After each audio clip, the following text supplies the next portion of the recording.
Of my party to speak on the budget. I would thank and congratulate Nirmala ji. Probably this is her fourth budget and a woman leading from the front. After Indira Gandhi ji, this is the first time we've had a woman leading the budget. So I compliment her on her achievements since we are all going into elections this year. It's been an extraordinary, wonderful relationship with her. We have many disagreements on the budget, but she's been very kind and indulgent to all of us when she has spoken and replied to many of our questions. So I compliment Nirmala ji for all the efforts that she had done, right or wrong, but she has done something. So I compliment her for the good and a few suggestions for improvement in the larger interest of the nation. Sir, there are 4 engines to growth. One is private consumption, second is private investment, exports and government expenditure. Unfortunately, in the way this government has worked, the entire focus is on government expenditure. I will come back to that point, but I would like to highlight a few points that this government is harping about in this. ये आप कहते हैं कि आपकी 4 जातियां हैं, किसान, महिला, गरीब और युवा. तो एक का संक्षेप में मैं आपको पूछना चाहती हूँ कुछ सवाल कि आप कहते हैं कि ये किसानों की सरकार है. तो किसान का सबसे ज़्यादा नुकसान सर आप और मेरे निर्वाचन क्षेत्र से में सीमित है, वो है प्याज का. आपके यहाँ भी प्याज की दिक्कत है, मेरे यहाँ भी है. ये पहली सरकार है इस देश के इतिहास में जिसने एक्सपोर्ट पे बैन लाया है. किसान के प्रोडक्ट पे इनको पाकिस्तान का किसान को 2 पैसा ज़्यादा मिले चलता है, लेकिन उनको भारत के किसान को 2 पैसा नहीं देना है. और बाहर से लाएंगे प्याज, लेकिन यहाँ से बाहर नहीं जाने देंगे. क्या इनका कौन से किसान के लिए इनका प्यार उबल रहा है, मुझे समझ में नहीं आ रहा है सर. और ये फिर 10 बार हमने कॉमर्स मिनिस्ट्री को पूछा है, विनती की है. यहाँ आज भारती ताई नहीं है, शायद वो भी खुद गई है, लेकिन महाराष्ट्र के बाकी के कोई सांसद ने एक बार भी उन्होंने रिक्वेस्ट नहीं किया. और महाराष्ट्र सरकार, पता नहीं आप ही की सरकार है सर, आपको थोड़ा सा इन्फ्लुएंस लगाइए आपका. और ये जो प्याज का जो किया है गड़बड़ इस सरकार ने, तो वो बोलिए कि एक्सपोर्ट खोल दे. और ये सिर्फ प्याज का भी नहीं है. अभी ताई आपकी पार्टी की बोल रही थी कि सोयाबीन की क्या दिक्कत है. अच्छा हुआ आपके घर से ही आपको मिला है गिफ्ट. तो वो भी कह रही थी कि आप सोयाबीन को अभी भाव नहीं मिल रहा है. वही दिक्कत है दूध की. दूध का महाराष्ट्र सरकार ने अभी सरप्लस दिया है, लेकिन पैसा नहीं पहुंच रहा है किसानों को. तो ये किसान विरोधी सरकार है ये. और doubling of income of farmers, where is the data? ये कहते जाते हैं we have doubled the income of the farmers, but what is the data to prove it? Yes, this is one of that जुमलेबाजी कि हाँ double करेंगे. आजकल वो कहते भी नहीं है. And if you ask this entire data which shows of this government, I'm purely going by data which is available in the government of India.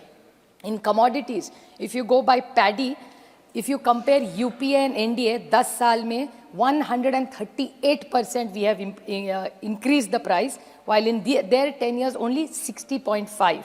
Same thing with urad, tur, wheat, chana, cotton. सबका है sir. I would like to table this data. I won't take the time of this house. And I would urge this government. Maharashtra का किसान आज दिक्कत में है. कई जगह पानी भी नहीं है. तो महाराष्ट्र और देश में जहाँ जहाँ किसान आज अड़चन में है, उसका ऋण माफ़ किया जाए. जैसे यूपीए की डॉक्टर मनमोहन सिंह जी के सरकार ने कर्जा माफ़ किया था, वही बड़ा दिल मोदी जी दिखाए और इस देश के किसानों का कर्जा माफ़ करे. ये मैं इनके विनती करती हूँ, अगर ये सरकार उनको सचमुच में सोचती है उनके बारे में. दूसरा, ये गरीबों की सरकार है बोलते हैं सर. अच्छी बात है, हर सरकार करती है. Governance is continuity. कोई ऐसी सरकार नहीं इस देश में जो गरीबों के खिलाफ होती है. लेकिन इनका डेटा ऐसा कहता है the total wealth of this country is in the top 1%. बाकी के सब 1%. सर कैन यू इमेजिन 40%, 40% इस देश की जो वेल्थ है वो 1% में है सर. तो how are they supporting the wealth and how many people they keep seeing. एक जगह कहते हैं कि हम सब ने गरीबी हटाई है, तो फिर 80 करोड़ को जो जनता को खाना देते वो नंबर क्यों नहीं कम हो रहा है? It's a contradiction. मैं पिछली बार भी यही सवाल था, लेकिन मुझे किसी तो जवाब नहीं दिया सर. इसलिए मैं फिर पूछ रही हूँ कि अगर आप गरीबी कम कर रहे हैं तो how is that impact not showing in the numbers? So this is something the government must reply to us. And गरीबों के लिए इन्होंने जनधन योजना जो चिदम्बरम साहब ने शुरू की थी, और ये गरीबों के लिए, शोषित, वंचित, पीड़ित के लिए बहुत अच्छी बात है. लेकिन जनधन योजना में जो अकाउंट है, 50 करोड़ से ज़्यादा अकाउंट्स है, उसमें से 20% से ज़्यादा नॉन ऑपरेटिव है, उसमें से महिला के ज़्यादा है. फिर भी जो भी बचा हुआ पैसा है उसके ऊपर क्यों ना ये सरकार उन गरीबों का जो पैसा प्रॉफिट में दिखाती है इनकी बैंक के साथ, सारी इनके नहीं, जो भी पब्लिक सेक्टर की बैंक्स है, उन गरीबों को, उन शोषित और वंचित और पीड़ितों को क्यों ना 3 से 5% आप उनको interest they they. Sir, it's a suggestion I am giving you. ये जो जनधन योजना का आप इतना बोलते हैं गरीबों के लिए, उनका जो पैसा है उसके इंटरेस्ट दे के उनको क्यों नहीं पैसा देते? बैंक प्रॉफिट दे रही है, गरीबों में बांटिए ना, बैंक को क्यों चाहिए इतना प्रॉफिट? आप सोचिए, एक सुझाव दे रही हो आपको। आप अगर ये गरीबों की सरकार है तो जनधन अकाउंट जिनके पास पैसा है उनको 3 से 5%, 3 दे दिए, 4 दीजिए, कुछ तो दीजिए, उनका ही तो पैसा है, वो आपको तो है नहीं। तो आप अगर गरीब की सरकार है, प्लीज़ आप इस बारे में सोचिए, और मेरी आशा है और अपेक्षा है कि आप इस बारे में कुछ तो जवाब देंगे। उसके बाद आप गरीबों के लिए बोल रहे हैं, शोषित के लिए बोल रहे हैं, ये जो एक इशू है यूथ का, युवा पीढ़ी का, आप सर देख रहे हैं, युवा का डेटा तो आप सब जानते हैं। मेरे निर्वाचन क्षेत्र का उदाहरण दूं सर, हिंजेवाड़ी मेरे निर्वाचन क्षेत्र में आता है, इनके ही सर के ही बगल में है। वहाँ 25 जूनियर डेवलपर की पोजीशंस थी, वहाँ 3000 बच्चों ने एप्लीकेशन किया है सर। उसके बाद central jobs 7.22 lakh got jobs. How many applicants पता है? 22 crore sir. I repeat this number, 7.7 मोटा मोटा पकड़ लिए, 7.5 लाख नौकरियों के लिए 22 करोड़ बच्चों ने। आप ही का डेटा है सर, मेरा सारा भाषण आपके रिप्लाई से मैं करती हूँ, होमवर्क करके भाषण करती हूँ। तो unemployment is one of the biggest challenges. Same thing with police department, 62 telephone messenger post, 93,000। और कौन कौन है यूजी, पीजी और पीएचडी वाले बच्चे आज पुलिस डिपार्टमेंट में टेलीफोन मैसेंजर का काम करेंगे सर।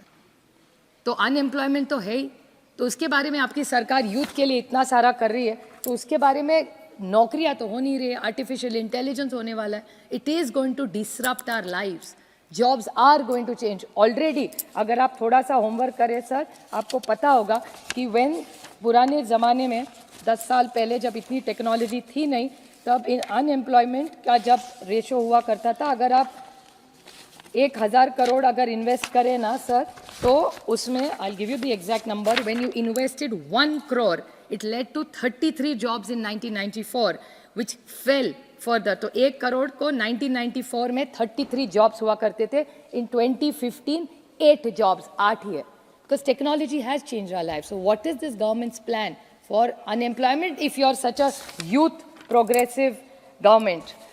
महिलाओं के बारे में बहुत अच्छा भावना जी भी बोली, महिलाओं के लिए बहुत करना चाहिए, अच्छी सुझाव दी। I just have 2 small questions about this to ask this government, कि आप उज्ज्वला योजना के बारे में इतना कहते हैं, तो रिफिल्स 50% से भी ज़्यादा नहीं है। So how are you calling it your flagship programme? People don't afford it. आप कई आशा और आंगनवाड़ी सेविका को मिली है सर जाके, उनका दुख आपको पता है। मेरे तो क्षेत्र में पूरी महाराष्ट्र में आंगनवाड़ी और आशा वर्कर का आंदोलन चल रहा है, वो पगार बढ़ाना मांग रही है सर, 4,000, 5,000, 10,000 भी उनको पैसा नहीं है। तो अगर आप महिलाओं के लिए कुछ करना चाहते हैं तो हमारी आंगनवाड़ी और आशा वर्कर का पगार बढ़ाइए, परमानेंट करिए और उनको पेंशन भी दीजिए। इसके बारे में सोचिए, अगर आप सचमुच महिलाओं को कुछ उनके लिए कुछ करना चाहते हैं। उसके बाद इन्फ्लेशन, महंगाई तो सबको पता है सर, महंगाई के बाद खिलाफ ही जब हमारी सरकार की थी, हमारे खिलाफ बोल बोल के ये सरकार में आए। लेकिन आप घर में जाके भाभी को पूछिए क्या सस्ता हुआ है आज, किसी के भी घर में जाए सब, भैया आप भी घर जाके भाभी को पूछिए, आज कुछ सस्ता नहीं हो रहा है। फूड इन हाँ वो नहीं, बाहर जाना पड़ेगा यार, रेंज नहीं आता है। सुप्रिया जी, आप अपनी बात जल्दी खत्म कीजिए। 2 मिनट्स, जस्ट 2 मिनट्स। आपके पार्टी से सुनील तटकरे जी भी है। हाँ तो मैं बैठ जाऊँ? नहीं, आप जल्दी खत्म कीजिए। आपको EPS 95 का शब्द, ये तो अरुण जी हम सबके नेता थे, भले बीजेपी में थे लेकिन मैं भी उनको नेता मानती थी। सुषमा जी और अरुण जी से हम सब ने बहुत सीखा है, लेकिन उन्होंने जब ऑपोजिशन में थे तब EPS 95 इनके लिए आपने कहा था कि इनको पैसा आप दे देंगे। आज EPS 95 में बहुत सारे सीनियर सिटीजन्स ऐसे हैं जिनको आज पैसा नहीं मिल रहा है, 1000 रुपया से कम मिलता है। अगर उनको बच्चों को कुछ गिफ्ट देना हो, बहू को कुछ देना हो, तो उनके खिस्से में आज पैसा नहीं है, लेकिन उनके हक का पैसा है। तो ये EPS 95 का पैसा गया कहाँ, और गया होगा तो यू आर अकाउंटेबल। इस देश का पैसा है, इस सीनियर सिटीजन जिनके कारण हम खड़े हैं, इस देश के जो बुजुर्ग हैं, उनका पैसा है, वो आपके पास है, लेकिन कहाँ है किसी को पता नहीं, आप दे नहीं रहे।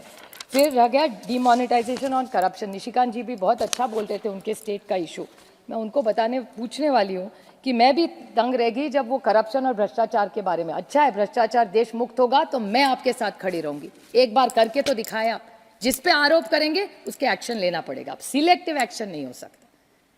तो ये जब आप करेंगे तब मैं उनको याद दिलाना चाहती थी कि ये जो पेटीएम स्टोरी है सर 2-3 मिनट लूंगी, मैं खत्म कर दूँ, मैं बजट पे ही बोल रही हूँ सिर्फ। ये पेटीएम का स्टोरी है। मुझे याद है जब डीमोनेटाइजेशन हुआ था, तब डीमोनेटाइजेशन के बाद सबसे ज़्यादा बड़े एड्स किसके आए थे? तो पेटीएम के आए थे। और आज पेटीएम के खिलाफ सबसे ज़्यादा कौन लड़ रहा है? तो ये सरकार लड़ी है। और ये सरकार कह रही है कि सबसे ज़्यादा मनी लॉन्ड्रिंग कहाँ हुआ है? तो वो पेटीएम में हुआ है। तो आपकी सरकार इतने साल कर क्या रही थी? फिर डीमोनेटाइजेशन करना गलत था कि पेटीएम गलत था या टेक्नोलॉजी गलत है? और फिर निशिकांत जी कह रहे इतना पैसा मिल रहा है, कैश मिल रहा है, तो इतना कैश इन सर्कुलेशन आया कैसे? अगर आप डीमोनेटाइजेशन कर रहे हैं तो इतना कैश आया कैसे कि जो आप पकड़ रहे हैं सिलेक्टिवली? इसका तो जवाब सरकार को देना पड़ेगा। और करप्शन इंडेक्स में देश में कोई सुधार नहीं हो रहा है। और सर आपको डर लगेगा, हम दोनों जिस राज्य से आते हैं, परसों मैंने टीवी पे देखा, टीवी पे एक आदमी था, इनका ही एमएलए था, वो दूसरे आदमी को गोली मार रहा है, और वो भी पुलिस स्टेशन में सर, उल्लासनगर में, और कह रहा है कि पैसा मेरा लूटा लिया। अभी आप बोलते ये करप्शन नहीं है तो क्या? आप तो इंक्वायरी लगाना चाहिए आपने कि बीजेपी का विधायक एक अपने फ्रेंडली पार्टी पे गोली चलाता है, वो भी पुलिस स्टेशन में चलाता है, और आरोप करता है कि वो हो। नहीं, मैं करप्शन की बात, वो झारखंड का कह रहे थे, मैं महाराष्ट्र का कह रही हूँ। तो जैसे वहाँ हो रहा है वैसे यहाँ भी हो रहा है। तो ये करप्शन, जो पैसा कहाँ से आ रही है, आरोप कैसे आ रहे हैं सर? अगर ये भ्रष्टाचार मुक्त करना, तो मैं भी वही चाहती हूँ ना सर। तो वो बोल दे, वो कुछ एक्शन इसी पे ले ले, फिर साथ मिलके भ्रष्टाचार इस देश से निकाल देंगे हम लोग। जब क्रिप्टो करेंसी की बात थी, मुझे याद है हम सब ने, मेरे दोस्त और ये उदासी जी नहीं है, शायद दुबे जी भी उस पर बोले थे, हम सब एक आवाज़ में क्रिप्टो करेंसी के खिलाफ बोल रहे थे कि उसको आप कुछ उसके बारे में करिए। लेकिन क्रिप्टो के बारे में फिर हाँ ना, फिर उस पर टैक्स लगा दिया। There is no clarity of policy in this government for crypto currency, and the same problem you are going to have in algorithm Sensex trading. It's a good thing which is happening, but technology, please, I'm reading this out, it makes technology more efficient, but it's a potential and an opportunity for making manipulation possible, an unfair advantage to large institutes and hurt the smaller investments. So this is something very, very important, sir. I'm just wrapping up. Just one small point I will ask. Now I'm purely speaking on the budget questions. I expect you to indulge me by answering. Fiscal deficit 2013 में 4.5 था, आज 5.8 है. And I'll quote Arun Jaitley ji. He used to say, fiscal prudence to me is a paramount importance because of considerations of intergenerational equity. We cannot leave behind a legacy of debt for our future generations. We cannot go on spending today which should be financed by taxation in further debt. Total debt. What was the total debt in 2013, 2014 जब हमारी सरकार थी? 56.51 lakh crores. What is the debt today? 168.72 lakh crores. Public debt of GDP ratio UPA के time में 85 था, फिर 68 आ गया, it's back to 85. Per capita income increase UPA की सरकार में 232% इंक्रीज हुआ था, आप में ओनली 115 हुआ है. पर tax matter disputes, Arun ji का ही स्टेटमेंट है कि डिस्प्यूट्स मस्ट बी रिड्यूस्ड. आज क्या है? 5.61 lakh cases of values of 29 lakh crore of tax matters are now pending. आपने 25,000 का किया, बहुत अच्छी बात है, मैं स्वागत करती हूँ, लेकिन इसका आप क्या करेंगे? So these are many questions, and that I go back to the beginning of my speech that 4 engines of growth, private consumption, private investment, exports is not doing well. उसमें तो हमारा प्याज को भी मार दिया आप, ये सरकार ने एक्सपोर्ट में. So government expenditure, they talk about cooperative federalism. Devolution of tax में 15th Finance Commission has said 41%. आज already अभी सिर्फ 30 और 35. Last literally half a point, not even one. Asking, and the governments are asking for 50%. They are giving 30 to 35, and Finance Commission and confirm 41%. Cess and charges. मैं तो 15 साल से 10 साल से मैं थक गई पूछ के कि ये सेस और चर्चा जाता कहाँ है. जब पहली की सरकार थी, it was 88.16%. Now the gross revenues are 28.08%. तो where is this cess and surcharges going?